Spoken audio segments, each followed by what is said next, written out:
Vladimir પુતિને કર્યું મોટું નિવેદન, કહ્યું કે યુક્રેન પશ્ચિમી દેશોના ટુકડા પર જીવે છે.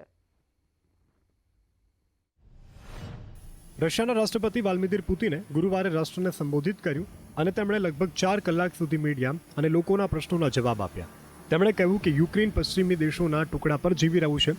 પશ્ચિમી દેશો તેને સતત મદદ મોકલી રહ્યા છે, હથિયારો આપી રહ્યા છે, પરંતુ આ સપ્લાય એક દિવસ બંધ થઈ જશે. પશ્ચિમી દેશોએ એ સુનિશ્ચિત કરવા માટે તેમના શ્રેષ્ઠ પ્રયાસો કર્યા કે રશિયા અને યુક્રેન વચ્ચે ક્યારેય સારા સંબંધો વિકસિત ન થાય. જ્યારે અમે અમારો ઉદ્દેશ્ય સિદ્ધ કરી લઈશું ત્યારે યુક્રેનમાં શાંતિ રહેશે. અમારું લક્ષ્ય હજુ પણ પહેલા જેવું જ છે. વિશ્વ જોઈ રહ્યું છે કે રશિયા તેના હિત માટે લડવાથી ડરતું નથી.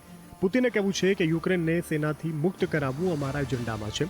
યુક્રેન શાંતિની વાત કરવા નથી માંગતું, તેથી અમે સૈન્ય કાર્યવાહી કરી રહ્યા છીએ. તેમના રાજકારણીઓ બેદરકારીથી તેમના જ સૈનિકોનો નાશ કરી રહ્યા છે. યુક્રેન પોતાના વિનાશનો માર્ગ મોકળો કરી રહ્યું છે. અમે અત્યાર સુધીમાં યુક્રેનમાં હજારો ટેન્કોનો નાશ કર્યો છે.